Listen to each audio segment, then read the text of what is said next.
Welcome to my Malaysian vlog. എൻ്റെ മുന്നത്തെ വീഡിയോസൊക്കെ കണ്ടവർക്ക് അറിയുന്നുണ്ടാവും. ഞാനും എൻ്റെ 4 ഫ്രണ്ട്സും കൂടെ മലേഷ്യക്ക് പോയി. അതും ഒരു പാക്കേജും ഇല്ല. 30 കേക്കാണ് ഞങ്ങൾ മലേഷ്യക്ക് പോയത്. അതിൻ്റെ ഒരു ഡീറ്റെയിൽ വീഡിയോ ഞാൻ എൻ്റെ ചാനലിൽ ഇട്ടിട്ടുണ്ട്. താല്പര്യമുള്ളവർ പോയി കണ്ടോളൂ കേട്ടോ.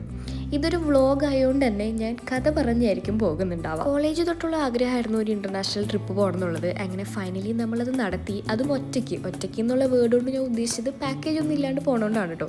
അപ്പോൾ അതിൻ്റേതായ ടെൻഷനും വെപ്രാളൊക്കെ ഞങ്ങൾക്ക് ഉണ്ടായിരുന്നു. കാരണം എല്ലാം നമ്മൾ തന്നെ ഫിഗർ ഇത് കണ്ട നീ ഇത്ര ആൾക്കാർ ഇന്റർനാഷണലി പോവാൻ ഇത്ര തിരക്ക്. അധികം എയർപോർട്ടിലൊന്നും പോകാത്തതുകൊണ്ടാണോന്ന് അറിയില്ല, ഇത്രയും തിരക്ക് കണ്ടപ്പോൾ ഞങ്ങൾ എല്ലാവരും ഒന്ന് അമ്പരന്ന് പോയി. കാരണം ഇത് എല്ലാവരും നാട് വിട്ട് പോവാണോ എന്നാണ് ഞങ്ങളുടെ മൈൻഡിൽ ആദ്യം വന്നത്. നമ്മുടെ ഫ്ലൈറ്റ് 12:30-ക്കായിരുന്നു. നമ്മളവിടെ 9 മണിക്ക് തന്നെ എത്തി.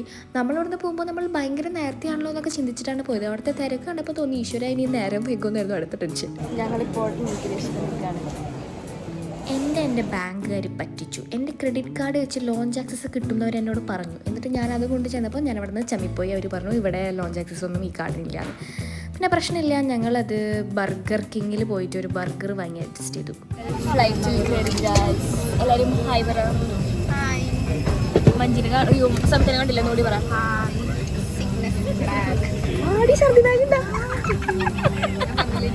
ഞങ്ങൾക്ക് ഛർദിക്കാൻ. പിന്നെ ഫ്ലൈറ്റിൽ ഉറങ്ങി അത്ര ശീലമില്ലാത്തതുകൊണ്ട് ഉറക്കൊന്നും അങ്ങോട്ട് ശരിയായില്ല. എന്തായാലും നമ്മൾ സേഫായിട്ട് മലേഷ്യയിൽ ലാൻഡ് ചെയ്യുന്നുണ്ട് കേട്ടോ. എയർ ഏഷ്യയുടെ ലാൻഡിംഗ് ഒക്കെ നല്ല സ്മൂത്തായിരുന്നു. എനിക്ക് ഇച്ചിരി ലാൻഡിംഗ് ഒക്കെ പേടിയുള്ള ആളാട്ടോ, പക്ഷേ ഭയങ്കര സ്മൂത്തായിരുന്നു. ഇമിഗ്രേഷനും എല്ലാം കഴിഞ്ഞ് പെട്ടിയൊക്കെ എടുത്ത് നമ്മൾ പുറത്തിറങ്ങി ഒരു സിം കാർഡൊക്കെ വാങ്ങി. ആദ്യം തന്നെ ചെയ്തത് അതാണ് കേട്ടോ, സിം എടുക്കലാണ് ചെയ്തത്. പിന്നെ ഞങ്ങൾ എങ്ങനെ നമ്മളുടെ സ്റ്റേയുടെ അവിടേക്ക് പോകുന്നുള്ള തെരച്ചിലായിരുന്നു.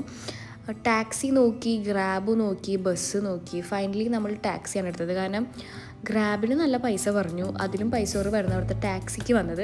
So we decided to take a taxi. മലേഷ്യയിലെ എയർപോർട്ട് ഏതാണ്ട് ഒരു മോള് സെറ്റപ്പ്, കുറേ നല്ല ക്യൂട്ട് കടകളും കുറേ ഫുഡ് ഐറ്റംസും ഒക്കെ ആയിട്ട് എയർപോർട്ട് തന്നെയാണോ എന്ന് നമുക്ക് സംശയമായി പോകും. പിന്നെ ഇവിടെ ഗ്രാബിനും ടാക്സിക്കും തമ്മിൽ ഞാനൊരു വ്യത്യാസം കണ്ടതെന്ന് വെച്ചാൽ, ടാക്സിക്ക് നമ്മൾ ആദ്യമേ ഒരു പൈസ പറയും, ആ പൈസ കൊടുത്താൽ മതി. ഇപ്പോൾ ഗ്രാബ് ആണെങ്കിൽ നമുക്ക് ആദ്യം ഒരു പൈസ കാണിക്കും, പിന്നെ നമ്മൾ ടോള് പോയിട്ടുണ്ടെങ്കിൽ ആ ടോളിൻ്റെ പൈസ വേറെ എക്സ്ട്രാ നമ്മൾ കൊടുക്കേണ്ടി വരും കേട്ടോ. ടാക്സിക്ക് ആകുമ്പോൾ ഇന്നൊരു റേറ്റ് എന്ന് പറഞ്ഞാൽ ആ റേറ്റിൻ്റെ ആയിരിക്കും, വേറെ എക്സ്ട്രാ ടോൾ പൈസ ഒന്നും വരുന്നില്ല. അവർ ഓൾറെഡി ആ ടോളിൻ്റെ പൈസയും കൂട്ടിയിട്ടായിരിക്കും നമ്മളടുത്ത് പറയാം. നല്ല ഉറക്ക ക്ഷീണമുള്ളതുകൊണ്ട് ടാക്സിയിൽ കിടന്ന് നല്ല ഉറക്കമായിരുന്നു. അതുകൊണ്ട് റോഡ് സൈഡിലെ കാഴ്ചകളൊന്നും എനിക്ക് വീഡിയോ എടുക്കാൻ പറ്റിയില്ല. ആൻഡ് ഇതാണ് നമ്മുടെ സ്റ്റേ. ഈത്തൻ റെസിഡൻസ് എന്നാണ് നമ്മുടെ സ്റ്റേയുടെ പേര് വരുന്നത്. അടിപൊളി സ്റ്റേ ആണ് കേട്ടോ. ഈ സ്റ്റേനെ പറ്റി പറയുകയാണെങ്കിൽ ഒന്നും രക്ഷയില്ല, അടിപൊളി. ഇനി നമുക്കൊരു റൂം ടൂർ കണ്ടിട്ട് വരാം കേട്ടോ.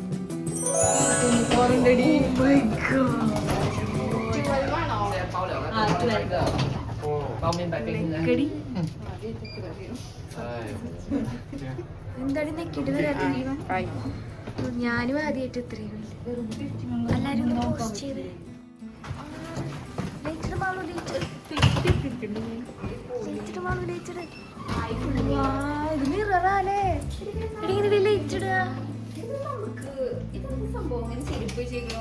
ബാത്റൂമിലിടാൻ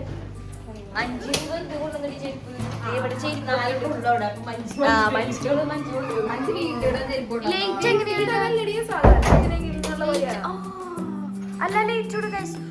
വാഷിംഗ് മെഷീൻ ഉണ്ട്, ഓപ്പൺ കിച്ചൺ ഉണ്ട്, സോഫ. അല്ല അങ്ങനെ ഇട്ടിട്ട് പോകാൻ പറ്റൂ. വാവ്,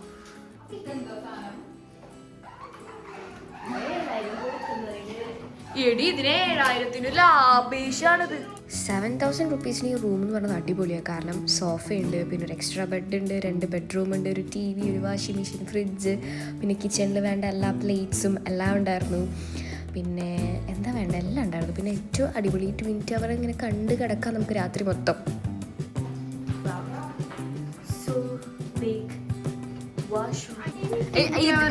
അവിടത്തെ വ്യൂ ആടി ഇതിലും രസം. സൂപ്പർ എടി, ഒരു റൂം തന്നെ ഉള്ളൂടി. ഇതെന്താ സാധനം? ഇതൊർക്കം കീണ്ട. നമ്മളെല്ലാവരും 2 റൂം ഉണ്ടെന്ന് പ്രതീക്ഷിച്ചിട്ടാണ് പോയത്. അപ്പോൾ ഒരു റൂം കണ്ടതിൻ്റെ ഒരു വിഷമമായിരുന്നു ആദ്യം. പിന്നെയാണ് മനസ്സിലാക്കിയത് 2ാമത്തെ റൂം ലോക്ക് ചെയ്തിട്ടിരിക്കുകയായിരുന്നു. അപ്പോൾ ഫോൺ വിളിച്ച് പറഞ്ഞപ്പോൾ അവർ വന്നിട്ട് തുറന്നു തന്നു കേട്ടോ ആ സെക്കൻഡ് റൂമും. ശരിയാലോ. ഇവിടെ മിറർ ഉണ്ട് ഗൈസ്. അയ്യോ എനിക്ക് ഭയങ്കര ഇഷ്ടപ്പെട്ടു. അങ്ങനെ കുളിച്ച് പിടിച്ച് റെഡിയായി വന്നപ്പോഴാണ് ഒടുക്കത്തെ മഴ. അപ്പോൾ എന്ത് ചെയ്യണമെന്ന് അറിയാണ്ട് കുറച്ച് നേരം മാനം നോക്കിയിരിക്കേണ്ടി വന്നു. മഴയായി ഗൈസ്, പോയി മേക്കപ്പ് ഒക്കെ ഇട്ട് ഞങ്ങൾ ഇത് ചെയ്യും. ഇനി നമ്മളിങ്ങനെ മഴയത്ത് കുട പിടിച്ച് മലേഷ്യയിൽ വന്നിട്ട് മഴ നനയാൻ. ഞങ്ങൾ ഈ നടന്ന് പോകുന്നത് അടുത്തുള്ള പൗലിയൻ മാളിലേക്കാണ് കേട്ടോ. ഇതാണ് മലേഷ്യയിലെ ബസ്. ഇതാണ് മലേഷ്യയിലെ ഡബിൾ ഡെക്കർ ബസ്. ആരുമില്ലല്ലോ ബസ്സില്. ഇതാണ് മലേഷ്യയിലെ കാറുകൾ. ദുബായിലും ഇങ്ങനെയാ.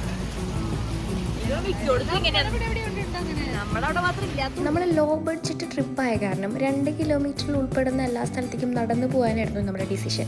ഒരു 10-20 മിനിറ്റ് നടന്ന് കാണും ഈ പൗലിയൻ മാളിലേക്ക്. ആദ്യത്തെ ദിവസമായതുകൊണ്ട് കുറച്ച് കഷ്ടപ്പാടൊക്കെ ഉണ്ടായിരുന്നു. 2ാം ദിവസം കേപ്പിൾക്ക് ഇത് ശീലമായിട്ടു. പിന്നെ അവിടുത്തെ എല്ലാ മോൾസും അത്യാവശ്യം നല്ല വലുതാണ് കേട്ടോ. പിന്നെ ഈ മോളുകൾക്കൊന്നും ടൂറിസ്റ്റുകളൊന്നും വരാറില്ല എന്ന് തോന്നുന്നു. കാരണം നമ്മൾ ബാക്കി പോയ എല്ലായിടത്തും ഈ മലയാളികളെയും ഇന്ത്യൻസിനെയും ഒക്കെ കണ്ടിരുന്നു. പക്ഷേ ഇവിടെ ഒന്നും ഈ മോൾസിലൊക്കെ ഈ മലേഷ്യയിലുള്ള ആൾക്കാരെ മാത്രമാട്ടോ കണ്ടത്. അവിടുത്തെ ലോക്കൽ ആൾക്കാരെയാണ് കണ്ടത്. ക്രിസ്മസ് ആയതുകൊണ്ട് അവിടെ കേക്കുകൾക്ക് വരെ ക്രിസ്മസ് ട്രീ ഷേപ്പായിരുന്നു. പിന്നെ അവിടെ വന്നിട്ട് ഞങ്ങളിങ്ങനെ ഒരു ഫുഡ് ഉണ്ടാക്കുന്നുണ്ടോ, അതിൻ്റെ പേരൊന്നും എനിക്ക് ഓർമ്മയില്ല കേട്ടോ. നമ്മൾ വിചാരിച്ചു അത് ട്രൈ ചെയ്ത് നോക്കാമെന്ന്. അത് വലിയ കുഴപ്പമുണ്ടായിരുന്നില്ല. പിന്നെ ഇതേ ഈ ഒരു സ്നാക്സും ട്രൈ ചെയ്ത് നോക്കി. ഇതിന് വലിയ വികാരമൊന്നും ഉണ്ടായിരുന്നില്ല, കുഴപ്പമില്ല. പിന്നത്തെ നമ്മളെ ഡെസ്റ്റിനേഷൻ എന്ന് പറയുന്നത് പെട്രോണാസ് ട്വിൻ ടവർ ആയിരുന്നു. അതിന് നമ്മൾ ഗ്രാബ് വിളിച്ചിട്ടാട്ടോ പോയത്. ആക്ച്വലി നടക്കാനുള്ള ദൂരം ഉണ്ടായുള്ളൂ, പക്ഷെ നല്ല മഴയായതുകൊണ്ട് നമ്മൾ വിചാരിച്ചു ഗ്രാബ് വിളിച്ച് പോകാമെന്ന്. അവിടെ എത്തിയപ്പോഴേക്കും മഴയൊക്കെ കുറഞ്ഞു കേട്ടോ. നമുക്ക് നല്ല ഫോട്ടോസൊക്കെ എടുക്കാൻ പറ്റി. അടിപൊളിയായിട്ട് അവിടുത്തെ ബിൽഡിങ്സൊക്കെ കാണാൻ നല്ല രസമുണ്ടായിരുന്നു. നമ്മളിങ്ങനെ നോക്കി നിൽക്കായിരുന്നു അവിടെ. പിന്നെ അവിടെ കുറേ പേര് ഫോട്ടോസ് എടുത്ത് തരാനുണ്ടാവും. അങ്ങനെ അവരെ കൊണ്ട് നമ്മൾ 2 ഫോട്ടോസ് എടുപ്പിച്ചു. അവിടെ ഒരു ഫോട്ടോയ്ക്ക് അവർ പറയുന്നത് 10 റിങ്കറ്റൊക്കെയാണ്. 10 മണി വരെയായിരുന്നു നമ്മളുടെ ഇൻഫിനിറ്റി പൂളിൻ്റെ ടൈം. അതുകൊണ്ട് നമ്മൾ വേഗം നേരം കളയാണ്ട് ഓടിപ്പോയി പൂളിൽ ചാടാൻ വേണ്ടിയിട്ട്. പിന്നെ കൃത്യം 10 മണിയായപ്പോൾ തന്നെ സെക്യൂരിറ്റി വിസിൽ വിളിച്ച് എല്ലാവരെയും കയറ്റിപ്പിച്ചു കേട്ടോ. സംഭവം ഈ ഒരു വ്യൂ കിട്ടാൻ വേണ്ടിയിട്ടാണ് നമ്മൾ ഇത്രയും പൈസ കൊടുത്ത് ഈ സ്റ്റേ എടുത്തത് തന്നെ. അത്രയ്ക്ക് കിട്ടിയില്ല, മാജിക്കൽ വ്യൂ ആയിരുന്നു കേട്ടോ അത്. രാത്രിയായ കാരണം വീഡിയോസൊന്നും കിട്ടിയില്ല, കുറച്ച് നല്ല ഫോട്ടോസ് ഉണ്ട്. ആൻഡ് ഡേ 1 അത്രേ ഉണ്ടായുള്ളൂ. പിന്നെ ഞങ്ങൾ റൂമിൽ ചെന്നിട്ട് നൂഡിൽസ് ഉണ്ടാക്കി കഴിച്ചു. എന്നിട്ട് അന്നത്തെ ഡേ ക്ലോസ് ആയി. ആൻഡ് ഡേ 2 നമ്മൾ ആദ്യം പോയത് മെർഡാക്ക സ്ക്വയറിലാണ് കേട്ടോ. അതും നമ്മൾ ഗ്രാബ് വിളിച്ചിട്ട് തന്നെയാണ് പോയത്. മെർഡാക്ക സ്ക്വയറിൻ്റെ അവിടെ കുറച്ച് പണി നടക്കാൻ തോന്നുന്നു. അതെല്ലാം കവർ ചെയ്ത് വെച്ചിരിക്കുകയായിരുന്നു. അതുകൊണ്ട് ആ ബിൽഡിങ്ങൊക്കെ കറക്റ്റായിട്ട് കാണാൻ പറ്റിയില്ല. പക്ഷെ എൻ്റെ അടുത്ത് കുറേ നല്ലൊരു ഓൾഡ് ടൈപ്പ് ബിൽഡിങ്സൊക്കെ ഉണ്ട് കേട്ടോ.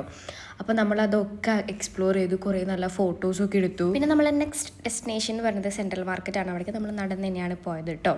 പിന്നെ ഇത് കണ്ടോ, ചെമ്പരത്തി മലേഷ്യയിലത്തെ നാഷണൽ ഫ്ലവറാണ് കേട്ടോ. പിന്നെ പോകുന്ന വഴി 7-Eleven കണ്ടപ്പോൾ നമ്മളൊന്ന് ചെറുതായിട്ട് അവിടെ കയറി. അവിടെ ഫുഡ് ഐറ്റംസ് മാത്രമേ ഉള്ളൂ. ഈ തായ്ലൻഡിൽ 7-Elevenൽ കുറേ ഈ മേക്കപ്പ് പ്രോഡക്റ്റ്സ് ഒക്കെ ഞാൻ കണ്ടിട്ടുണ്ട്. ഇവിടെ അതൊന്നും ഞാൻ കണ്ടില്ല കേട്ടോ. പിന്നെ പോകുന്ന വഴി ഒരു പുക വരുന്നൊരു റിവർ കണ്ടു. റിവർ ഓഫ് ലൈഫ് എന്നാണ് ഇതിൻ്റെ പേര്. എന്തിനാണ് അതിൻ്റെ ഉള്ളിൽ ഇങ്ങനെ പുകയ്ക്കുന്നതെന്ന് എനിക്കറിയില്ല കേട്ടോ. ആൻഡ് ഗൂഗിൾ മാപ്പ് പറഞ്ഞ വഴികളിലൂടെ നമ്മൾ ചെന്ന് ലാസ്റ്റ് നമ്മൾ സെൻട്രൽ മാർക്കറ്റിലെത്തി. സെൻട്രൽ മാർക്കറ്റ് ഒരു ഷോപ്പിംഗ് സെൻറ്റർ പോലെയാണ്. കുറേ ഷോപ്പുകളുണ്ട് അതിൻ്റെ ഉള്ളിൽ. നമുക്ക് ഇഷ്ടമുള്ളതൊക്കെ വാങ്ങാം. നമ്മുടെ നാട്ടിലേക്കൊക്കെ കുറച്ച് സാധനങ്ങളൊക്കെ വാങ്ങിയിരുന്നു കേട്ടോ അവിടെ നിന്ന്. പിന്നെ നമ്മൾ തിരിച്ചു പോയി ചെക്കൗട്ട് ചെയ്തു. നെക്സ്റ്റ് സ്റ്റേയുടെ അവിടേക്ക് പോയി. അവിടെ 3 PM ആണ് ചെക്കിംഗ് ടൈം. അപ്പോൾ നമ്മൾ കുറച്ച് നേരം അവിടെ അടുത്തുള്ള പാർക്കിലൊക്കെ ഇരുന്ന് ചില്ല് ചെയ്തു. കാരണം 3 മണി ആയാലല്ലേ അവിടെ കയറാൻ പറ്റുള്ളൂ. പിന്നെ നമ്മൾ അവിടെ നിന്ന് ഒരു ബിരിയാണി കഴിച്ചു. ഒട്ടും കൊള്ളത്തില്ലായിരുന്നു. മേ ബി ഞങ്ങൾക്ക് ഇഷ്ടമില്ലാത്തതുണ്ടാവും, വേറെ ആൾക്കാർക്ക് ഇഷ്ടപ്പെടുന്നുണ്ടാവും കേട്ടോ. നമുക്ക് ഇഷ്ടപ്പെട്ടില്ല.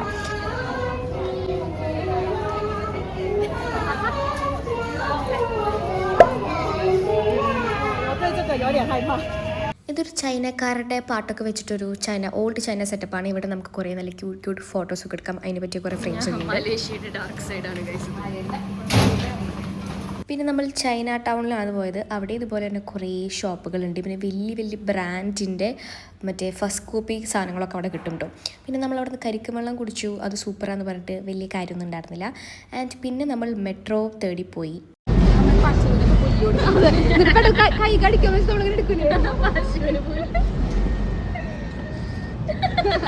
മറ്റൊരു കിടിലൻ എക്സ്പീരിയൻസ് ആയിരുന്നു നമ്മൾ. കാരണം കുറേ വഴിയൊക്കെ തെറ്റി ആൾക്കാരുടെ അടുത്ത് വഴി ചോദിച്ചൊക്കെയാണ് നമ്മളെ വഴി കണ്ടെത്തിയത്.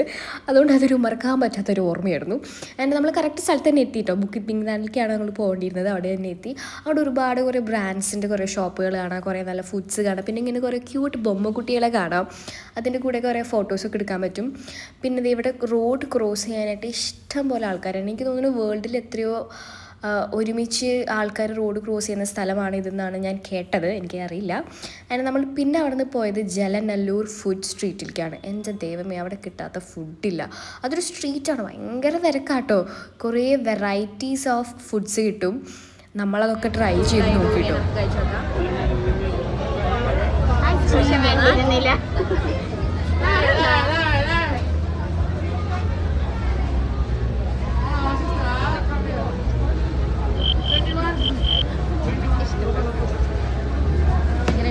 ഞാൻ ടേസ്റ്റ് ഭയങ്കര വേസ്റ്റ് ആണെന്ന് വിചാരിച്ചുകൊണ്ട് അഡ്ജസ്റ്റ് ചെയ്യാം. വലിയ ടേസ്റ്റ് ഒന്നും ഇല്ല കേട്ടോ. മഞ്ചരി തിന്നില്ലേ ഇത് ഉറപ്പാ.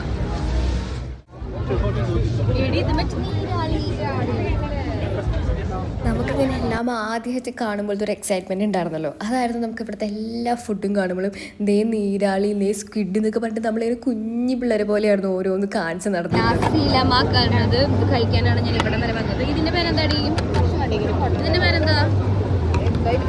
നിമോക്കി മൊക്കിത്താക്കി. ഇത് സാധനമാണ് ആവശ്യം. അപ്പൊ നമുക്ക് ഇതൊക്കെ ടേസ്റ്റ് ചെയ്ത് നോക്കാം.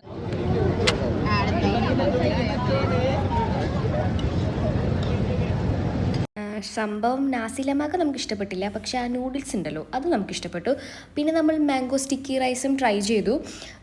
ഭയങ്കര സ്റ്റിക്കി ആയിരുന്നു കേട്ടോ റൈസ്. ഞാനിവിടെ കൊച്ചിയിൽ നിന്ന് കഴിച്ചിട്ടുണ്ട്, അത് ഇത്രയ്ക്ക് സ്റ്റിക്കി ആയിരുന്നില്ല. ഇതാണെന്ന് തോന്നുന്നു ആ കറക്റ്റ് സ്റ്റിക്കിനെസ്. അതും വലിയ കുഴപ്പമൊന്നും ഉണ്ടായിരുന്നില്ല. അത്ര അടിപൊളിയാണെന്നൊന്നും പറയുന്നില്ല, പക്ഷേ രസമായിരുന്നു. ഇതായിരുന്നു നമ്മൾ ഡേ 1 and 2 ഓഫ് മലേഷ്യ. ഇനി 3 and 4 ഞാൻ അടുത്ത് പാർട്ടായിട്ട് ഇടുന്നതായിരിക്കും. ബാത്തു കേവ്സിൽ പോയതൊക്കെയാണ് കേട്ടോ അടുത്ത പാർട്ട്. ബാത്തു കേവ്സിൽ ഞങ്ങൾ ഒരു എക്സ്പെക്റ്റേഷനിലോടുകൂടി പോയിട്ട് എക്സ്പെക്റ്റേഷൻ വേഴ്സസ് റിയാലിറ്റി ഒക്കെ ആയിരുന്നു അവിടെ നടന്നത്. അതെന്തായാലും അതൊക്കെ ഞാൻ അടുത്ത വീഡിയോയിൽ പറയാം കേട്ടോ. അപ്പോൾ അത്രയല്ലോ. By, see you.